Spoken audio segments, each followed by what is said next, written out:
ഒരിക്കൽ കൂടി എല്ലാവർക്കും KTയുടെ പുതിയൊരു വീഡിയോയിലേക്ക് സ്വാഗതം.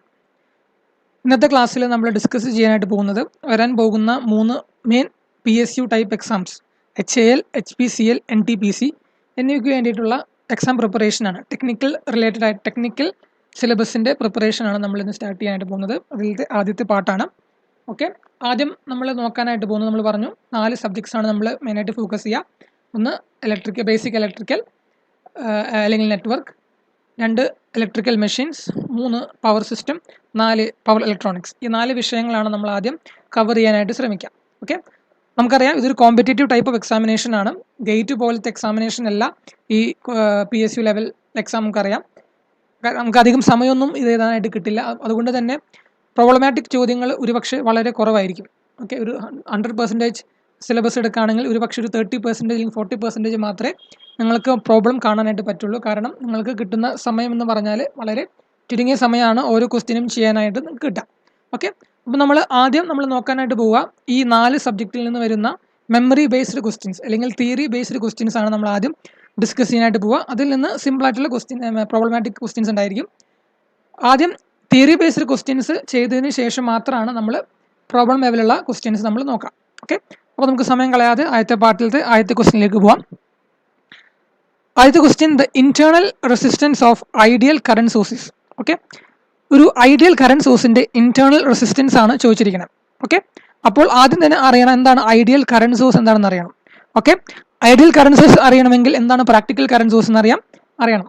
ഓക്കെ, അപ്പോൾ കറന്റ് സോഴ്സ് അറിയണമെങ്കിൽ നമുക്ക് വോൾട്ടേജ് സോഴ്സ് എന്താണെന്ന് അറിയണം. ഓക്കെ, ഈ ഒരു രീതിയിലായിരിക്കും നമ്മൾ ക്വസ്റ്റ്യൻസിൽ നിന്ന് നമ്മൾ ധാരാളം കൺസെപ്റ്റുകൾ നമ്മൾ പഠിക്കും. ഓക്കെ, ഈ ഒരു രീതിയിലായിരിക്കും നമ്മൾ ഈ ക്ലാസ്സുകൾ നോക്കാനായിട്ട് പോവാം. ഓക്കെ, അപ്പോൾ നമുക്കറിയാം ഒരു കറന്റ് സോഴ്സ് നമുക്കറിയാം എങ്ങനെയാണ് റെപ്രസെൻറ്റ് ചെയ്യാം. ഒരു സർക്കിളിൽ ഒരു ആരോ റെപ്രസെൻറ്റ് ചെയ്യുകയാണെങ്കിൽ അതൊരു കറന്റ് സോഴ്സ് ആയിരിക്കും. ഓക്കെ, അതുപോലെ ഒരു സർക്കിളിൽ നമ്മൾ plus minus positive polarity negative polarity കാണിക്കുകയാണെങ്കിൽ അത് ഒരു വോൾട്ടേജ് സോഴ്സ് ആയി. ഓക്കെ, ഈ രണ്ടിലും നമുക്കറിയാം വേറെ റെസിസ്റ്റൻസ് ഒന്നും കാണുന്നില്ല. ഓക്കെ, അതുകൊണ്ട് തന്നെ ഇത് നമ്മുടെ ഐഡിയൽ കറന്റ് സോഴ്സ് ആണ്. ഇത് നമ്മുടെ ഐഡിയൽ വോൾട്ടേജ് സോഴ്സ്. ഓക്കെ, ഇനി എങ്ങനെയാണ് നമ്മൾ പ്രാക്ടിക്കൽ കറന്റ് സോഴ്സ് റെപ്രസെൻറ്റ് ചെയ്യുക? പ്രാക്ടിക്കൽ കറന്റ് സോഴ്സ് നമ്മൾ റെപ്രസെൻറ്റ് ചെയ്യുക ഒരു ആരോ ഉള്ള സർക്കിൾ. ഓക്കെ, അതിന് പാരലലായിട്ട് ഒരു റെസിസ്റ്റർ. ഇതാണ് നമ്മുടെ പ്രാക്ടിക്കൽ കറന്റ് സോഴ്സ്. ഓക്കെ, ഇതാണ് നമ്മുടെ പ്രാക്ടിക്കൽ കറന്റ് സോഴ്സ്. അതുപോലെ നമ്മുടെ പ്രാക്ടിക്കൽ വോൾട്ടേജ് സോഴ്സ് എന്ന് പറഞ്ഞാൽ നമ്മുടെ പൊളാരിറ്റി ഉണ്ടായിരിക്കും പോസിറ്റീവ് നെഗറ്റീവ്, അതിന് സീരീസ് ആയിട്ട് ഒരു റെസിസ്റ്റൻസ്. ഇതാണ് നമ്മുടെ പ്രാക്ടിക്കൽ വോൾട്ടേജ് സോഴ്സ്. ഓക്കെ, അപ്പോൾ നമുക്കറിയാം ഒരു പ്രാക്ടിക്കൽ കറന്റ് സോഴ്സിൽ പാരലലായിട്ട് ഒരു റെസിസ്റ്റൻസിൻ്റെ വാല്യൂ ഉണ്ട്. എന്നാൽ അതേസമയം ഒരു ഐഡിയൽ കറന്റ് സോഴ്സിൽ അതിൻ്റെ പാരലലായിട്ട് റെസിസ്റ്റൻസ് ഇല്ല. ഓക്കെ, അതിനർത്ഥം ഇതൊരു ഓപ്പൺ സർക്യൂട്ട് ആയിട്ടാണ് ആക്ട് ചെയ്യുക. ഓക്കെ, ഇതൊരു ഓപ്പൺ സർക്യൂട്ട് ആയിട്ടാണ് ആക്ട് ചെയ്യുക റെസിസ്റ്റൻസ്. അപ്പോൾ ഓപ്പൺ സർക്യൂട്ടിൽ റെസിസ്റ്റൻസിൻ്റെ വാല്യൂ എന്ന് പറഞ്ഞാൽ ഇൻഫിനിറ്റി ആണ്. ഓക്കെ, എന്നാൽ അതേസമയം വോൾട്ടേജ് സോഴ്സിൽ നമുക്കറിയാം ഈ റെസിസ്റ്റൻസ് കാണുന്നില്ല. ഓക്കെ, ഇതൊരു ഷോർട്ട് ആയിട്ടാണ് ആക്ട് ചെയ്യുക. ഓക്കെ, അപ്പോൾ ഐഡിയൽ വോൾട്ടേജ് സോഴ്സിൽ റെസിസ്റ്റൻസ് എന്ന് പറഞ്ഞാൽ 0 ആണ്. ഓക്കെ, അങ്ങനെയാണെങ്കിൽ ഈ ക്വസ്റ്റ്യൻ്റെ ആൻസർ എന്തായിരിക്കും? The internal resistance of ideal current source is infinity. Option B ആണ് ഇതിൻ്റെ answer. Okay, internal resistance of ideal current source is infinity. എന്നാൽ internal resistance of ideal voltage source is 0. ഓർത്തിരിക്കുക, വോൾട്ടേജ് സോഴ്സിൻ്റെ ഇന്റേണൽ റെസിസ്റ്റൻസ് 0 ആണ്. എന്നാൽ അതേസമയം practical കേസിൽ വരുമ്പോൾ റെസിസ്റ്റൻസിന് ഒരു ഫൈനൈറ്റ് വാല്യൂ ഉണ്ടായിരിക്കും. ഓക്കെ, ഇതാണ് കറന്റ് സോഴ്സിൻ്റെയും വോൾട്ടേജ് സോഴ്സിൻ്റെയും കേസിൽ. അങ്ങനെയാണെങ്കിൽ എന്തായിരിക്കും ഒരു വോൾട്ട് മീറ്ററിലും എമ്മീറ്ററിലും ഇന്റേണൽ റെസിസ്റ്റൻസ്? ഓക്കെ, അത് ഓർത്തിരിക്കാനായിട്ട് ഈ കറന്റ് സോഴ്സിൻ്റെ നേരെ ഓപ്പോസിറ്റ് ആയിരിക്കും എമ്മീറ്ററിലെ റെസിസ്റ്റൻസ്. അതായത് ഇന്റേണൽ റെസിസ്റ്റൻസ് ഓഫ് എമ്മീറ്ററിൻ്റെ ഇന്റേണൽ റെസിസ്റ്റൻസ് എന്ന് പറഞ്ഞാൽ 0 ആയിരിക്കും. എന്നാൽ internal resistance of voltmeter infinity ആയിരിക്കും. ഓക്കെ, ഇൻഫിനിറ്റി ആയിരിക്കും. ഈ ഒരു പോയിന്റും ഓർത്തിരിക്കുക. ഈ 4 പോയിന്റാണ് ഓർത്തിരിക്കേണ്ടത്. ഐഡിയൽ കറന്റ് സോഴ്സിൻ്റെ ഇന്റേണൽ റെസിസ്റ്റൻസ് എന്ന് പറഞ്ഞാൽ ഇൻഫിനിറ്റി, വോൾട്ടേജ് സോഴ്സിൻ്റെ റെസിസ്റ്റൻസ് എന്ന് പറഞ്ഞാൽ 0 ആണ്. അതുപോലെ ഇന്റേണൽ റെസിസ്റ്റൻസ് ഓഫ് എമ്മീറ്റർ എന്ന് പറഞ്ഞാൽ 0 ആണ്. എന്നാൽ internal resistance of volt meter എന്ന് പറഞ്ഞാൽ ഇൻഫിനിറ്റി ആണ്. ഓക്കെ, ഈ പോയിന്റ് ഓർത്തിരിക്കുക. അടുത്തത് രണ്ടാമത്തെ ചോദ്യം, capacitor does not allow the sudden change of. Capacitor sudden change of എന്താണ് അലൗ ചെയ്യാത്തത്? നമുക്ക് എല്ലാവർക്കും അറിയാം, capacitor does not allow sudden change of voltage. Okay, വോൾട്ടേജിൻ്റെ സഡൻ ചേഞ്ച് കപ്പാസിറ്റർ അലൗ ചെയ്യില്ല. അതേസമയം ഇൻഡക്ടർ എന്തായിരിക്കും? Inductor does not allow sudden change of current. Inductor does not allow sudden change of current. Point കൊടുത്തിരിക്കുക. Inductor current പെട്ടെന്ന് മാറ്റില്ല, അതേസമയം capacitor വോൾട്ടേജിനെ പെട്ടെന്ന് മാറ്റാനായിട്ട് പറ്റില്ല. അതേസമയം റെസിസ്റ്റർ രണ്ടും ചേഞ്ച് ചെയ്യും. ഓക്കെ, റെസിസ്റ്ററിൻ്റെ കേസ് എന്താണ്? Resistor allows sudden change. Resistance sudden change of രണ്ടും കാണിക്കും, വോൾട്ടേജിൻ്റെയും change of voltage and current. Okay, റെസിസ്റ്റൻസിലെ വോൾട്ടേജും കറണ്ടും പെട്ടെന്ന് മാറാം, എന്നാൽ കപ്പാസിറ്ററിൻ്റെ കേസിൽ sudden change of voltage possible അല്ല, പക്ഷേ sudden change of current is possible. എന്നാൽ ഇൻഡക്ടറിൻ്റെ കേസിൽ sudden change of current is not possible, but sudden change of voltage is possible. ഈ പോയിന്റ് കൊടുത്തിരിക്കുക. അടുത്തത് മൂന്നാമത്തെ ചോദ്യം, power dissipation in ideal inductor is. Okay, ഒരു ഐഡിയൽ ഇൻഡക്ടറിലെ പവർ ഡിസിപ്പേഷൻ എന്തായിരിക്കും? ഇതിൽ ഓർത്തിരിക്കുക, പവർ ഡിസിപ്പേഷൻ എന്ന് പറയുന്ന ഫാക്ടർ എന്ന് പറഞ്ഞാൽ അത് റെസിസ്റ്റൻസിൽ മാത്രമായിരിക്കും ഉണ്ടാകാം. ഓക്കെ, ഓർത്തിരിക്കുക, പവർ ഡിസിപ്പേഷൻ എപ്പോഴും നമ്മുടെ റെസിസ്റ്റൻസിൽ മാത്രമാണ് ഉണ്ടായിരിക്കുക. നമുക്കറിയാം I² R ആണ് നമ്മുടെ പവർ ഡിസിപ്പേഷൻ. അപ്പോൾ ഒരു ഐഡിയൽ ഇൻഡക്ടറിൽ എന്തായിരിക്കും പവർ ഡിസിപ്പേഷൻ? ഐഡിയൽ ഇൻഡക്ടർ എന്ന് പറഞ്ഞാൽ അതിൽ റെസിസ്റ്റൻസിൻ്റെ വാല്യൂ വരുന്നില്ല. അപ്പോൾ ഐഡിയൽ ഇൻഡക്ടറിൽ പവർ ഡിസിപ്പേഷൻ എന്ന് പറഞ്ഞാൽ 0 ആയിരിക്കും. ഇതുപോലെ തന്നെയാണ് ഐഡിയൽ കപ്പാസിറ്ററിൻ്റെ കേസിലും പവർ ഡിസിപ്പേഷൻ എന്ന് പറഞ്ഞാൽ 0 ആണ്. അടുത്തത് നാലാമത്തെ ചോദ്യം, the resistivity of the conductor depends on. വളരെ ഇമ്പോർട്ടൻറ്റ് ചോദ്യമാണ്. നമുക്കറിയാം റെസിസ്റ്റിവിറ്റി റോ എന്ന് പറഞ്ഞാൽ നമുക്കറിയാം R = ρ L/A. ഇതിൽ റോ എന്ന് പറയുന്ന ഇതിനെയാണ് നമ്മൾ റെസിസ്റ്റിവിറ്റി എന്ന് പറയാം. ഓക്കെ, ധാരാളം വട്ടം ചോദിച്ചിട്ടുള്ള ചോദ്യമാണ്. ഓക്കെ, അപ്പോൾ ഒരു കണ്ടക്ടറിൻ്റെ റെസിസ്റ്റിവിറ്റി എന്തിനെയാണ് ഡിപ്പെൻഡ് ചെയ്യുക? ഓർത്തിരിക്കാം, resistivity always depends on type of material and temperature. Option C ആണ് ഇത് correct answer. Okay, resistivity depend ചെയ്യുക type of material and temperature. ഈ രണ്ട് ഫാക്ടറിൽ മാത്രമാണ് നമ്മുടെ റെസിസ്റ്റിവിറ്റി ഡിപ്പെൻഡ് ചെയ്യുക. മെറ്റീരിയൽ മാറുന്നില്ലെങ്കിൽ അതിൻ്റെ റെസിസ്റ്റിവിറ്റിക്ക് മാറ്റം വരുന്നില്ല. അതുപോലെ തന്നെ ടെമ്പറേച്ചറും മാറുന്നില്ലെങ്കിൽ റെസിസ്റ്റിവിറ്റിയുടെ വാല്യൂവിന് ഒരിക്കലും മാറ്റം വരില്ല. ഓക്കെ, നമുക്ക് ഇക്വേഷനിൽ നിന്ന് ഒരു പക്ഷേ നിങ്ങൾ ഡിറൈവ് ചെയ്യുകയാണെങ്കിൽ ρ = RA/L എന്നൊക്കെ എടുക്കുകയാണെങ്കിൽ നമുക്കറിയാം പ്രൊപ്പോർഷണാലിറ്റി എയ്ക്കും എല്ലിനും ഇൻവേഴ്സിന് പ്രൊപ്പോർഷണൽ എന്ന രീതിയിൽ നിങ്ങൾ കാണാം. പക്ഷേ ഓർത്തിരിക്കാം, കണ്ടക്ടിവിറ്റി അല്ലെങ്കിൽ resistivity always depends on the type of material and temperature. അടുത്തത് അഞ്ചാമത്തെ ചോദ്യം, the resistance of A conductor of diameter D and length L is R. If the diameter of the conductor is halved and its length is double, the resistance will be. Okay, അപ്പോൾ നമുക്കറിയാം റെസിസ്റ്റൻസിൻ്റെ equation എന്ന് പറഞ്ഞാൽ R = ρ L/A ആണ്. Okay, ഇനി നമുക്കറിയാം ഏരിയനെ നമുക്ക് πr² എന്ന് എഴുതാം. ഓക്കെ, ഇവിടെ നമുക്ക് ഡയാമീറ്റർ D ആണ് തന്നിരിക്കുന്നത്, ഡയാമീറ്ററിൻ്റെ ടേംസിലാണ് തന്നിരിക്കുന്നത്. അപ്പോൾ നമുക്ക് ആറിന് എങ്ങനെ എഴുതാം? ആറിന് നമുക്ക് D/2 എന്ന് നമുക്ക് എഴുതാം. അങ്ങനെ വരുമ്പോൾ ഏരിയ എന്ന് പറഞ്ഞാൽ πd/2 2 വരും, അതായത് πd²/4. ഓക്കെ, ഇനി അപ്പോൾ ഈ ഒരു വാല്യൂ നമുക്ക് ഇതിൽ സബ്സ്റ്റിറ്റ്യൂട്ട് ചെയ്യുകയാണെങ്കിൽ എന്ത് കിട്ടും? R will be equal to 4ρ L divided by πd² എന്ന് കിട്ടും. ഓക്കെ, ഇനി എന്താണ് പറയുന്നത്? ഇനി പറയുന്നത് എന്താ വെച്ചാൽ ലെങ്ത്, ന്യൂ ലെങ്ത് എന്ന് പറഞ്ഞാൽ L' ന്യൂ ലെങ്ത് എന്ന് പറഞ്ഞാൽ ഡബിൾഡ് ആണ്, 2 times the ഒറിജിനൽ. അതുപോലെ ഡയാമീറ്റർ D' ന്യൂ ഡയാമീറ്റർ എന്ന് പറഞ്ഞാൽ D/2 ആണ്. ഓക്കെ, D/2 ആണ്. ഓക്കെ, അപ്പോൾ ഓൾറെഡി നമുക്കറിയാം D/2 ആണ്.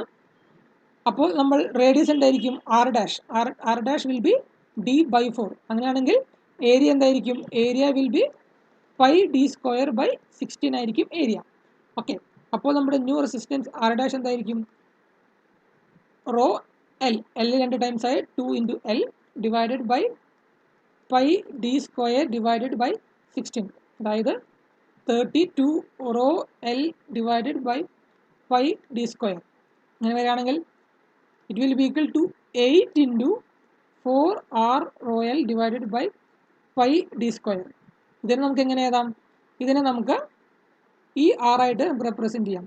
അതായത് new resistance R dash will be 8 times of R. അതായത് ഓപ്ഷൻ ഡി ആയിരിക്കും ഇതിൻ്റെ കറക്റ്റ് ആൻസർ. അപ്പോൾ ഈ ഒരു ഫോർമുല ഓർത്തിരിക്കാം, R equal to rho L by A. ഇനി വേറെ ഓർത്തിരിക്കേണ്ട പോയിന്റ് നേരത്തെ പറഞ്ഞത് തന്നെയാണ്, റെസിസ്റ്റിവിറ്റി ഒരിക്കലും മാറില്ല. മെറ്റീരിയൽ മാറിയാൽ മാത്രമേ നമ്മുടെ റെസിസ്റ്റിവിറ്റിക്ക് മാറ്റം വരുള്ളൂ. ഈ പോയിന്റ് ഓർത്തിരിക്കുക. അടുത്തത് ആറാമത്തെ ചോദ്യം, the unit of resistivity is. റെസിസ്റ്റിവിറ്റിയുടെ യൂണിറ്റ് എന്ന് പറയുന്നത് ഓം മീറ്റർ ആണ്. എങ്ങനെയാണ് കിട്ടുക? R equal to rho L divided by A ആണ്. നമുക്ക് റെസിസ്റ്റിവിറ്റിയുടെ യൂണിറ്റ് ആണ് കാണേണ്ടത്. R into A divided by L. ആറിൻ്റെ യൂണിറ്റ് എന്താണ്? ഓം ആണ്. ഏരിയയുടെ മീറ്റർ സ്ക്വയർ ആണ്. ലെങ്ത്തിൻ്റെ മീറ്റർ ആണ്. മീറ്റർ ക്യാൻസൽ ചെയ്താൽ ഓം മീറ്റർ കൊടുത്തിരിക്കാം. അടുത്തത് ഏഴാമത്തെ ചോദ്യം, with rise in temperature the resistance of pure metals. നമുക്കറിയാം മെറ്റൽസ് നമുക്കറിയാം പോസിറ്റീവ് ടെമ്പറേച്ചർ കോയിഫിഷ്യൻ്റ് ഉള്ള എലിമെൻസ് ആണ് മെറ്റൽസ്. പോസിറ്റീവ് ടെമ്പറേച്ചർ കോയിഫിഷ്യൻ എന്ന് വെച്ചാൽ എന്താണ്? ടെമ്പറേച്ചർ കൂടുന്തോറും അതിൻ്റെ റെസിസ്റ്റൻസ് വാല്യൂ കൂടും. അതാണ് പോസിറ്റീവ് ടെമ്പറേച്ചർ കോയിഫിഷ്യൻ. ഇനി നോൺ മെറ്റൽസിൻ്റെ കേസിലോ? നോൺ മെറ്റൽസും അതുപോലെ തന്നെ സെമി കണ്ടക്ടേഴ്സിൻ്റെ കേസിൽ അതിന് നെഗറ്റീവ് ടെമ്പറേച്ചർ കോയിഫിഷ്യൻ്റ് ആണ്. അതായത് ടെമ്പറേച്ചർ കൂടുന്തോറും അതിൻ്റെ റെസിസ്റ്റൻസിൻ്റെ വാല്യൂ കുറയും. ഇവിടെ എന്താണ് ചോദിച്ചിരിക്കുന്നത്? With rise in temperature the resistance of pure മെറ്റൽസിൽ എന്തായിരിക്കും ടെമ്പറേച്ചർ കൂടെ ഉണ്ടാവുക? നമുക്കറിയാം പ്യുവർ മെറ്റൽസിലെ ടെമ്പറേച്ചർ പോസിറ്റീവ് ടെമ്പറേച്ചർ കോയിഫിഷ്യൻ്റ് ആണ്. അതുകൊണ്ട് പ്യുവർ മെറ്റൽസിലെ ടെമ്പറേച്ചർ കൂടുകയാണെങ്കിൽ അതിൻ്റെ റെസിസ്റ്റൻസിൻ്റെ വാല്യൂ കൂടും. ഓപ്ഷൻ എ ആണ് കറക്റ്റ് ആൻസർ. അടുത്തത് എട്ടാമത്തെ ചോദ്യം, 4 wires of same material, the same cross-sectional area and the same length when connected in parallel give a resistance of 0.25 ohm. പറഞ്ഞിരിക്കുന്നത് ഓർത്തിരിക്കാം, same material. Okay, same material എന്ന് പറഞ്ഞു. അതുപോലെ തന്നെ സെയിം ക്രോസ് സെക്ഷണൽ ഏരിയ ആണ്, സെയിം ലെങ്ത് ആണ്. ഓക്കെ, അപ്പോൾ എല്ലാ 4 വയറിൻ്റെയും ആറിൻ്റെ വാല്യൂ സെയിം ആണ്. ആറിൻ്റെ വാല്യൂ 4 വയറിലും സെയിം ആണ്. അത് പാരലായിട്ട് കണക്ട് ചെയ്യുമ്പോൾ തരുന്ന റെസിസ്റ്റൻസ് എന്ന് പറഞ്ഞാൽ 0.25 ഓം ആണ്. അതായത് R equivalent in parallel connection എന്ന് പറഞ്ഞാൽ 0.25 ഓം ആണ്. ഇനി അതേ if the same 4 wires are connected in series the effective resistance will be. അതേ 4 വയറിൽ സീരീസിൽ കണക്ട് ചെയ്യുകയാണെങ്കിൽ അതിൻ്റെ എഫക്റ്റീവ് റെസിസ്റ്റൻസ് എന്തായിരിക്കും? ഓക്കെ, അപ്പോൾ നമുക്കറിയാം 4 റെസിസ്റ്റൻസ് പാരലൽ കണക്ട് ചെയ്യുകയാണെങ്കിൽ അതിൻ്റെ ഇക്വലൻറ്റ് എന്ന് പറഞ്ഞാൽ ആർ ഡിവൈഡഡ് ബൈ 4 ആയിരിക്കും.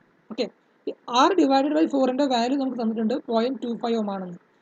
ഇതും നമുക്ക് ഒരു ആറിൻ്റെ വാല്യൂ നമുക്ക് കിട്ടും. ഒരു വയറിൻ്റെ റെസിസ്റ്റൻസ് എന്ന് പറഞ്ഞാൽ 0.25 ഇൻറ്റു 4, അതായത് 1 ഓം ആയിരിക്കും.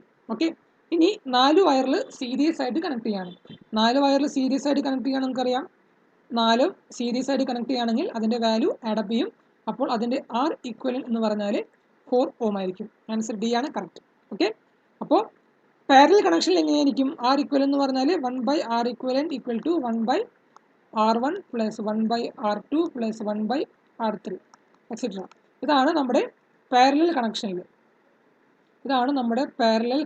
ഇങ്ങനെയാണ് നമ്മൾ ഈക്വലൻറ്റ് റെസിസ്റ്റൻസ് കണ്ടുപിടിക്കുക. എന്നാൽ അതേസമയം സീരീസിൽ R equivalent will be equal to r1 plus r2 plus rn. Okay, റെസിസ്റ്റൻസിൻ്റെ കേസിലും ഇൻഡക്ടറിൻ്റെ കേസിലും സെയിം ആണ്. സെയിം കൺവെൻഷനാണ് നമ്മൾ യൂസ് ചെയ്യുക. അതേസമയം കപ്പാസിറ്ററിൻ്റെ കേസിൽ നേരെ റിവേഴ്സ് ആണ്. അതായത് equivalent capacitance in series will be എങ്ങനെയായിരിക്കും? 1 divided by C equivalent in series will be 1/C1 plus 1/C2 etcetera up to 1/Cn. അതായത് കപ്പാസിറ്റർ സീരീസ് കണക്ഷൻ ഓഫ് റെസിസ്റ്റൻസിൻ്റെ നേരെ ഓപ്പോസിറ്റ് ആണ് കപ്പാസിറ്ററിൻ്റെ വാല്യൂ. കപ്പാസിറ്ററിൻ്റെ ഇക്വലൻറ്റ് റെസിസ്റ്റൻസ് കണ്ടുപിടിക്കാം. അതേസമയം C equivalent in parallel will be C1 plus C2 plus etcetera up to Cn. ഇതാണ് parallel connect ചെയ്യുമ്പോൾ നമുക്ക് കിട്ടുന്ന കപ്പാസിറ്റൻസിൻ്റെ ഇക്വലൻറ്റ്. അപ്പോൾ ഈ ഒരു പോയിന്റ് ഓർത്തിരിക്കാം. അടുത്തത് 9ാമത്തെ ചോദ്യം, A current of 16 amperes divides between 2 branches in parallel of resistance 8 ohms and 12 ohms respectively. The current in each branches. Okay, ഇത് കറണ്ട് ഡിവിഷൻ റൂളിൻ്റെ അപ്ലിക്കേഷൻ ആണ്. ഓക്കെ, 2 പാരലൽ റെസിസ്റ്റൻസ് ഉണ്ട്. ഓക്കെ, 2 പാരലൽ റെസിസ്റ്റൻസ് ഉണ്ട്. ഇതിൽ ഒരു total incoming current I ഉണ്ട്. ഇതിൻ്റെ value R1, ഇതിൻ്റെ value R2 ആണെങ്കിൽ ഈ R1ൽ കൂടി പോകുന്ന കറണ്ടിൻ്റെ വാല്യൂ I1 ആണ്. R2ൽ കൂടി പോകുന്ന കറണ്ടിൻ്റെ വാല്യൂ I2 ആണെങ്കിൽ according to current division rule, okay, current division rule പ്രകാരം I1 എന്ന് പറയുന്ന R1ൽ കൂടി പോകുന്ന കറണ്ട് എന്ന് പറഞ്ഞാൽ total current I into other branch resistance എന്ന് വെച്ചാൽ R2 divided by total resistance R1 plus R2. Okay, അതുപോലെ സിമിലർലി I2 എന്ന് പറഞ്ഞാൽ total current into other branch resistance. R2 കൂടി പോകുന്ന കറണ്ടാണ് കണ്ടുപിടിക്കുന്നത്. അപ്പോൾ അതിൻ്റെ അതർ ബ്രാഞ്ച് എന്ന് പറഞ്ഞാൽ R1 ആണ്. Okay, R1 divided by R1 plus R2. ഇതാണ് കറണ്ട് ഡിവിഷൻ റൂൾ. ഇത് പ്രകാരം പറയുകയാണെങ്കിൽ ഇവിടെ 16 ആംപിയേഴ്സ് ഫ്ലോ ചെയ്യുന്നു. ഇതിൽ 8 ഓമിലും 12 ഓമിലും R1ൻ്റെ വാല്യൂ 8 ആണ്, R2ൻ്റെ വാല്യൂ 12 ആണ്. ഇതിൽ പോകുന്ന കറണ്ട് എന്താണെന്നാണ് ചോദിച്ചിരിക്കുന്നത്. അപ്പോൾ I1 എന്നതായിരിക്കും, I1 will be equal to total current 16 into other branch resistance എന്ന് പറഞ്ഞാൽ 12 ഡിവൈഡഡ് ബൈ 8 പ്ലസ് 12. 8 പ്ലസ് 12 എന്ന് പറഞ്ഞാൽ 20. 16 into 12 divided by 20. Okay, 4 3s are 4 5s are. Okay, ഇത് ഏതാണ്ട് 5 എത്ര ആവും? 5 3.2 എന്ന് പറഞ്ഞാൽ ഇതിൻ്റെ ആൻസർ 9.6 ആണ്. ഓക്കെ, I1ൽ കൂടി പോകുന്ന കറണ്ട് എന്ന് പറഞ്ഞാൽ 9.6 ആംസ് ആയിരിക്കും. ഇനി I2 കണ്ടുപിടിക്കാനായിട്ട് ടോട്ടൽ കറണ്ടിൽ നിന്ന് ഇത് കുറച്ചാൽ മതി. 9.6ൻ്റെ വാല്യൂ കുറച്ച് കഴിഞ്ഞാൽ നമുക്ക് 6.4 എന്ന് കിട്ടും. അതായത് ഓപ്ഷൻ ബി ആണ് ഇതിൻ്റെ കറക്റ്റ് ആൻസർ. അപ്പോൾ ഈ ഒരു റൂൾ കൊടുത്തിരിക്കുക, കറണ്ട് ഡിവിഷൻ റൂള്. ഏത് ബ്രാഞ്ചിനാണ് കാണേണ്ടതെന്ന് വെച്ചാൽ total current I into other branch resistance divided by R1 plus R2 അല്ലെങ്കിൽ ടോട്ടൽ റെസിസ്റ്റൻസ്. അടുത്തത് 10ാമത്തെ ചോദ്യം. Which of the following material has nearly zero temperature coefficient of resistance? Okay, അപ്പോൾ സീറോ ടെമ്പറേച്ചർ കോയിഫിഷ്യൻ എന്ന് പറഞ്ഞാൽ ടെമ്പറേച്ചർ കൂടിയാലും കുറഞ്ഞാലും അതിൻ്റെ റെസിസ്റ്റൻസിൻ്റെ വാല്യൂവിന് ഒരു മാറ്റവും സംഭവിക്കില്ല. അപ്പോൾ സീറോ ടെമ്പറേച്ചർ കോയിഫിഷ്യൻ ഉള്ളത് ഇതിൽ ഓപ്ഷൻ എ ആണ്, മാംഗനിൻ ആണ് സീറോ ടെമ്പറേച്ചർ കോയിഫിഷ്യൻ ഉള്ളത്. അടുത്തത് പോർസിലിൻ എന്താണ്? പോർസിലിൻ ഒരു ഇൻസുലേറ്റർ ആണ്. അതിന് നെഗറ്റീവ് ടെമ്പറേച്ചർ കോയിഫിഷ്യൻ ആണുള്ളത്. അതുപോലെ കാർബൺ ഒരു സെമി കണ്ടക്ടർ ആണ്. It is A semi conductor. അതിനും നെഗറ്റീവ് ടെമ്പറേച്ചർ കോയിഫിഷ്യൻ ആണുള്ളത്. ഓക്കെ, കോപ്പർ എന്താണ്? കോപ്പർ നമുക്കറിയാം അതൊരു മെറ്റൽ ആണ്. അതിനുള്ളത് പോസിറ്റീവ് ടെമ്പറേച്ചർ കോയിഫിഷ്യൻ ആണ്. അപ്പോൾ ഈ 3 ടേം ഓർത്തിരിക്കാം. അടുത്തത് 11ാമത്തെ ചോദ്യം. Which is the best conductor of electricity? താഴെ കാണുന്നവയിൽ ഏതാണ് ബെസ്റ്റ് കണ്ടക്ടർ ഓഫ് ഇലക്ട്രിസിറ്റി? ഓർത്തിരിക്കാം, സിൽവർ ആണ് ഏറ്റവും best conductor of electricity. Copper അല്ല, സിൽവർ ആണ് ബെസ്റ്റ് കണ്ടക്ടർ ഓഫ് ഇലക്ട്രിസിറ്റി. അടുത്തത് 12ാമത്തെ ചോദ്യം. All of the following are equivalent to what except? പവറിൻ്റെ ഇക്വേഷനാണ് ചോദിച്ചിരിക്കുന്നത്. പവറിൻ്റെ യൂണിറ്റ് നമുക്കറിയാം. പവർ എങ്ങനെയൊക്കെ എഴുതാം? V ഇൻറ്റു I എന്ന് എഴുതാം, അല്ലെങ്കിൽ I² R എന്ന് എഴുതാം, അല്ലെങ്കിൽ V² ഡിവൈഡഡ് ബൈ R എന്ന് എഴുതാം, അല്ലെങ്കിൽ E ഡിവൈഡഡ് ബൈ T എന്ന് എഴുതാം. ഇതൊക്കെയാണ് പവറിൻ്റെ ഇക്വേഷൻസ്. ഓക്കെ, അപ്പോൾ ആദ്യത്തെ യൂണിറ്റ് എന്താണ് പവറിൻ്റെ വരാം? ആദ്യത്തെ നമുക്കറിയാം V into A, volt ampere ആണ് ആദ്യത്തെ യൂണിറ്റ്. രണ്ടാമത്തെ യൂണിറ്റ് എന്തായിരിക്കും? ആം² ഇൻറ്റു ഓം. ഇതാണ് രണ്ടാമത്തെ ഇതിൻ്റെ യൂണിറ്റ്. മൂന്നാമത്തെ എന്തായിരിക്കും? V² ഡിവൈഡഡ് ബൈ ഓം. നാലാമത്തെ യൂണിറ്റ് എന്തായിരിക്കും? Joule divided by second. Okay, ഇതിൽ നോക്കൂ ഏതാണ് ഓപ്ഷൻ കറക്റ്റ് അല്ലാത്തത്? Option D, ampere divided by volt ആണ്. അപ്പോൾ ഇതാണ് ഇതിൻ്റെ ഇക്വലൻ്റ് അല്ലാത്തത്. ബാക്കി ആദ്യത്തെ 3 ഓപ്ഷനും പവറിൻ്റെ ഇക്വലൻ്റ് യൂണിറ്റ് ആണ്. പക്ഷേ നാലാമത്തത് ആംപിയർ പെർ വോൾട്ട് തെറ്റായിട്ടുള്ള യൂണിറ്റ് ആണ്. അടുത്തത് 13ാമത്തെ ചോദ്യം. Which of the following does not have negative temperature coefficient? Okay, negative temperature coefficient അല്ലാത്തത് ഏതാണെന്ന് ചോദിച്ചിരിക്കുന്നത്. ഓക്കെ, ഇങ്ങനെ ഡൗട്ട്ഫുൾ ആക്കുന്ന ക്വസ്റ്റ്യൻസ് നിങ്ങൾക്ക് ഇങ്ങനത്തെ കോമ്പറ്റേറ്റീവ് എക്സാമിനേഷൻ വരാൻ സാധ്യതയുണ്ട്. ഇവിടെ ചോദിച്ചിരിക്കുന്നത് which of the following does not എന്നാണ് ചോദിച്ചിരിക്കുന്നത്. ഓക്കെ, നമ്മൾ ചിലപ്പോൾ നെഗറ്റീവ് ടെമ്പറേച്ചർ കോയിഫിഷ്യൻ എന്ന് പറയുമ്പോൾ പേപ്പർ നെഗറ്റീവ് ഒരു ഇൻസുലേറ്റർ ആണ്, അതുകൊണ്ട് അത് നെഗറ്റീവ് ടെമ്പറേച്ചർ ആണെന്ന് വിചാരിച്ചിട്ട് അത് നമ്മൾ കുത്താനായിട്ട് നോക്കും. പക്ഷെ ഓർത്തിരിക്കുക, ഇവിടെ ചോദിച്ചിരിക്കുന്നത് which of the following does not എന്നാണ് ചോദിച്ചിരിക്കുന്നത്. ഓക്കെ, അപ്പോൾ ഇതിൽ ഓപ്ഷൻ ബിയും സിയും ഡിയും ഒക്കെ ഒരു ഇൻസുലേറ്റേഴ്സ് ആണ്. ഓപ്ഷൻ എ മാത്രമാണ് കണ്ടക്ടർ. അപ്പോൾ ഓപ്ഷൻ എ ആണ് ഇതിൻ്റെ കറക്റ്റ് ആൻസർ. അലുമിനിയം ആണ് നെഗറ്റീവ് ടെമ്പറേച്ചർ കോയിഫിഷ്യൻ ഇല്ലാത്തത്. അലുമിനിയത്തിന് പോസിറ്റീവ് ടെമ്പറേച്ചർ കോയിഫിഷ്യൻ ആണ് ഉള്ളത്. ഓക്കെ.